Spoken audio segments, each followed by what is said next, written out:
Hey guys, we just got the data download for, I guess, like a bunch of world tournament stuff. We got a new LR for the Super Battle Road stages getting added, and we got some awakenings for existing units, EZAs as well. So a lot of stuff to cover here. Not going to be super long of a video. I just want to make sure you guys are aware of what's going on. This is for JP Dokkan, not for Global. I assume Global will be getting a data download at some point within 2 to 3 days from now, because I think we'll be getting our next Dokkan Fest banner in like 4 days from now. So keep that in mind as we, get ready to sort of, enter the last stretch before the download celebration here at the end of this month. All right, so let me just make sure this is the right thing. Yeah, okay. So, this is an awakening for. Let me see if I can actually pull up the art. I know Hydros did have everything laid out kind of in an orderly way. So this is this Gohan, this one right here. He actually awakened from the existing Int one, the same exact like Gohan as this, except now it's awakened. I'll go this later. All right, so this is Gohan Youth. Leader skill on all these guys is kind of fodder. Super attack effect is actually really, really good. Supreme damage and raises attack and defense by 30% for 6 turns. That's pretty decent. I mean, just the defense portion alone for 6 turns is actually really good. Then his passive is Ki +3, attack and defense plus 60%, and gain an additional attack and defense plus 60% when launching a super attack. And then he gains an additional attack plus 60% for 3 turns after receiving an attack. And then he also is a, I guess, pseudo support unit for the Androids/Cell Saga category, only giving 20% attack, but it's still going to be pretty nice if you're just running him in like the 3rd slot or something. So overall, pretty good unit. He's going to tank pretty well, even in the 3rd slot, because all you need to do is do a super attack, and then he's going to be getting this extra 60% defense, and then this 30% on top of that. So, going to be a pretty powerful unit to run on this team, which honestly is a team that was kind of lacking in like these types of units. But this team really needs, I think, more key support instead of just more, attack or defense. Okay, so his links are Saiyan Warrior Race, All in the Family, Saiyan Lineage, Z Fighter, Give Respect, Shocking Speed, and Shattering the Limit. So a little bit of a weak link set just because he's not Super Saiyan, he's not Fierce Battle, stuff like that. But I mean, Saiyan Warrior Race is common. Shocking Speed is fairly common. Shattering the Limit is fairly common, I guess, but I don't know. On like the good teams, you're going to be having a Fierce Battle most of the time. Gaze Respect, not super common. Z Fighter is not super common. Saiyan Lineage is pseudo common. All in the Family is also pseudo common, so not terrible. And then he has on Hybrid Saiyans, Goku's Family Youth, Android Cell Saga, Bond of Master and Disciple, and then Rapid Growth. So pretty decent awakening for this guy. He's going to hit pretty hard, I think, but keep in mind that he's a free-to-play unit. So, all right, so this is the one that I was kind of super excited about, and this is the new LR, which, not this tab. I think it's down here. Yeah, this one. This is what was shown off in V-Jump, actually, when we got the Ultimate Gohan scan, and this is going to be in affiliation with the new Super Battle Road stages. We'll just take a look at these stages now. So here are the 10 new stages that are getting added to Super Battle Road. This is category Super Battle Road, not extreme Super Battle Road. So we have representatives of Universe 7, then we have Wicked Bloodline, then we have Time Travelers, Universe 6, Movie Heroes, Goku's Family, Vegeta Family, we have Youth, Super Saiyan, and Final Trump Card. So yeah, these are the 10 new stages getting added, and I assume this is going to work in the same fashion as it did for the previous 2. Was it 2? Yeah, 2 categories for Battle Road LR, where you just clear a bunch of missions, and then those missions will give you access to this LR. Let's go over and see what they do. So their leader skill is actually not terrible. It's Goku's Family Ki +4, and then stats 120. So that's actually a usable leader skill. 4 Ki is pretty nice for this category right here. Super attack at 12 Ki is just colossal damage and sealing, so that's pretty good. You don't really see too many LRs these days sealing, so that's a good effect to have on there. 18 Ki is going to be raises defense and causes medical colossal damage, so they are infinitely stacking defense, but they're only able to do so on their 18 Ki super attack. So if you're not feeding this unit Ki, they're not going to be infinitely stacking their defense, and this is actually going to be pretty important, I think, the defense stack, because once we see their passive, you'll know why. So the passive itself is going to be defense plus 59%, that's at the start of the turn, and then he gets attack plus 59% when super attack is launched, and then an additional attack plus 58% when ultra super attack is launched. And then he gets Ki +5 and recover 8% HP at the end of the turn as the third attacker in the turn. Now let's just quickly look at the links. All in the family, Z Fighters, same warrior race, same lineage, Kamehameha, shocking speed, legendary power. So this unit is actually going to be... It's not going to be super easy for them to super attack just based off of their links, because, I mean, the only real common killing they have is shocking speed. And, I mean, they're not really getting Ki anywhere else, except when they're in the third slot, because then they get Ki +5. So this unit is really, this unit really wants to be ran in that third slot, which is not the worst thing ever, because I think at this point in the game, this is actually not bad design to have units that want to be ran in the third slot, because a lot of the times the way that the game has worked for the past few years at this point is, you have 2 set rotations, and you have your floaters, who are most of the time going to be support units, and that's pretty much how it's worked, just, for every single team ever. So now what they're starting to do is they're starting to come out with these units who are doing like different things in the third slot. Like we saw with the LR fusions, Goku and Vegeta, they have a 50% chance to dodge, so they're actually pretty good options to be ran in the third slots if you don't want to have them on rotation every single turn. And here we have this unit getting Ki +5 and recovering health, at the end of the turn when they're in the third slot. So stuff like this, I think we can start seeing more of, so that we can break out of that mold of just always having that third slot be like a rotating support unit. And I think that's actually a pretty cool thing to do, because this unit's actually going to be really powerful in that third slot, but they're sacrificing being on rotation for that extra 5 Ki and healing, which I think is fine.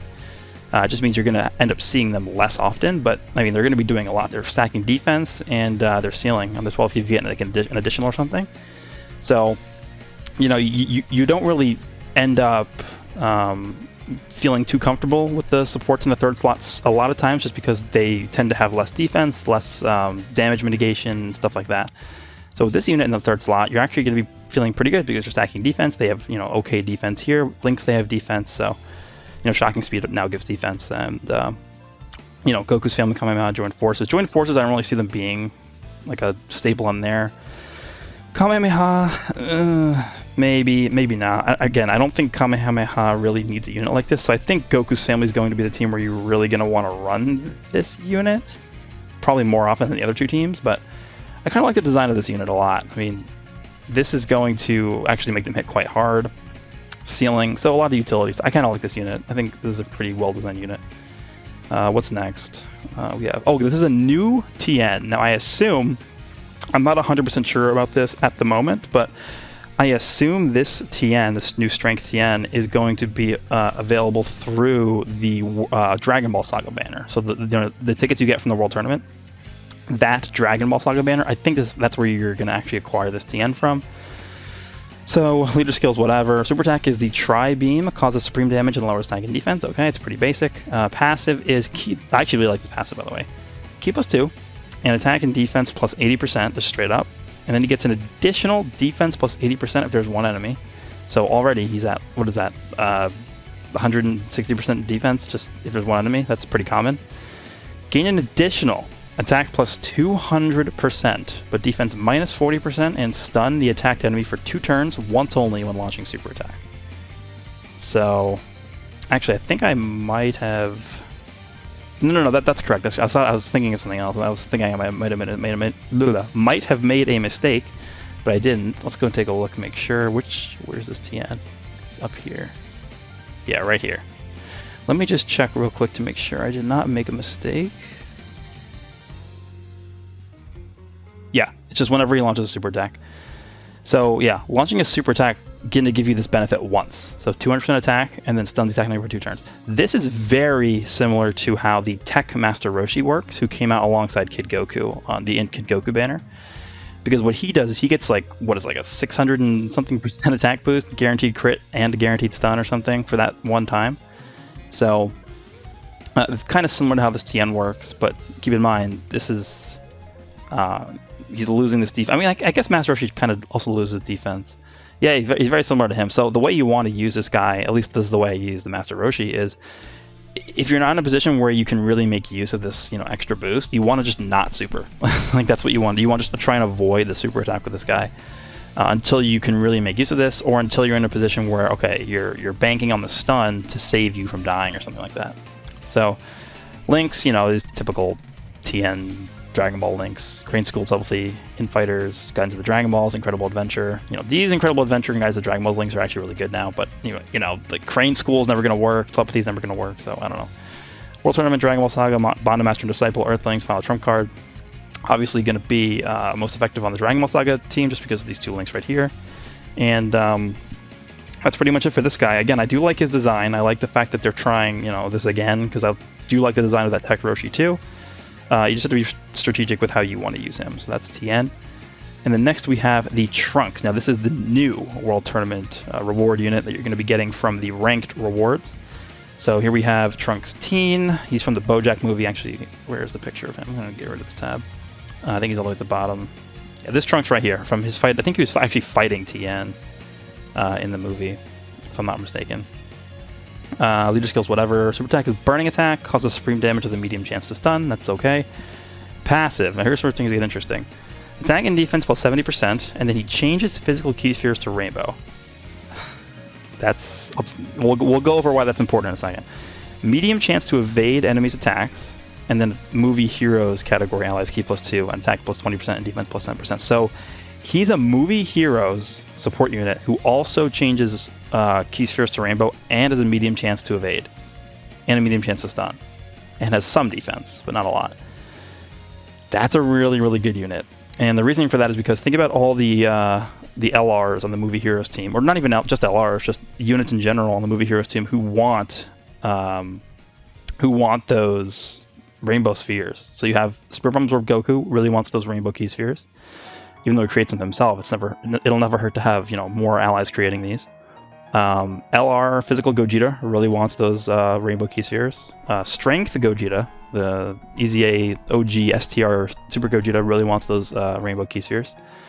So there's a lot of units on the Movie Heroes team who can actually benefit a lot from a Rainbow Orb Changer. And if you're running this guy in the 3rd slot, you can also run something like Strength Goten as well, who also changes orbs to rainbow. So every turn you can almost have a Rainbow Orb Changer in the 3rd slot. So that's actually really, really good. Messenger from the future, Saiyan Lineage, Cold Judgment, Royal Lineage, Z-Fighter System future. Links are kind of whatever.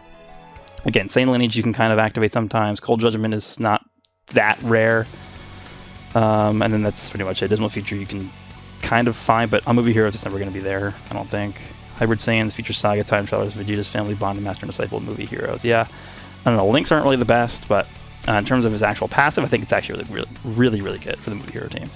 And then we have some EZAs. The first one's going to be for the physical Majin Buu Good, the Fat Buu. Sure, you guys have pulled this guy a billion times from banners, and you've just went to the Baba shop and instantly bobbed him probably a million times. That's what I do. But now, I made it so that we can actually compare the old, kit versus the new kit. So now he has all types, key plus 3, 60%, whatever. Super attack after the EZA is now raises attack for 1 turn and causes supreme damage, and it greatly lowers defense, so not really super impressive. But his passive gets attack and defense plus 66% at the start of turn, and then he gets key plus 1 and an additional attack and defense plus 22% whenever an attack is received, up to a max of key plus 3 and attack and defense plus 66%. So in total, this guy's going to have 132% attack and defense and an extra 3 key. And he's going to recover 30% HP whenever HP is 40% or below. So that healing can come in handy if you're running like a super defensive, I don't know, like it's like a Majin Power team that's just healing and has like a million defense and stuff.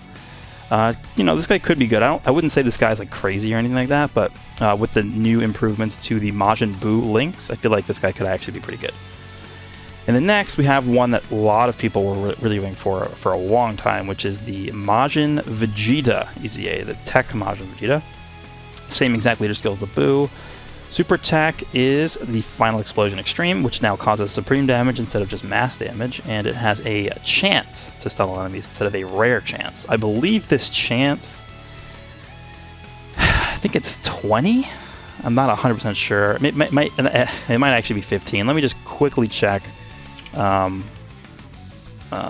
chance, but while I'm doing that, it says 25? Huh. That's what the wiki says. 15, 25. Yeah, it says 25. Okay, so I'm gonna trust the Dokkan wiki, and I'm going to say it's 25% chance to stun all enemies. So, well, by all enemies, it's an individual roll on each enemy, right? But that's pretty good.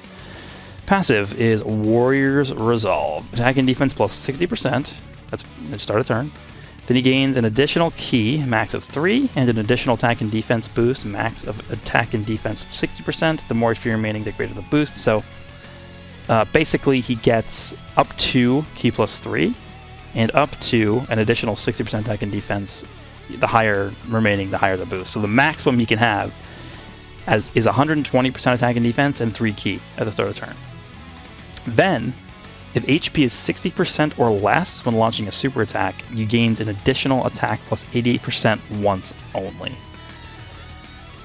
So how much is this ever going to come into play? And the answer to that, I think, comes in the form of, like, when are you going to be using this guy? And an AoE unit like this, I feel like most of the time you want to use in the World Tournament. And most of the time you're not going to be below 60% health, because if you take any damage whatsoever, you're pretty much just going to die. If you're doing the hardest difficulty. So I don't know how much this is going to matter ever, this HP 60% or less. So I'm not a huge fan of that. But other than that, I mean, just, you know, he has a pretty good passive. Like, again, it's basically at full health, 120% attack and defense, and then 3 key. So pretty decent. I think that's, you know, with the additional stats that he's getting from the EZA, I think he's going to turn out pretty well. That's pretty much all I have. Let me know what you guys think about this new stuff. Again, I think the most exciting unit to come out of this update for me is definitely the LR, Goku, and Gohan, just because I think them exploring the options of, you know, the different slots, and especially the third slot, so that we can sort of, you know, break out of the mold of having the support unit always in the third slot every single time for every single team is a good decision by them. So, hope you guys enjoyed, and I will see you all in the next one.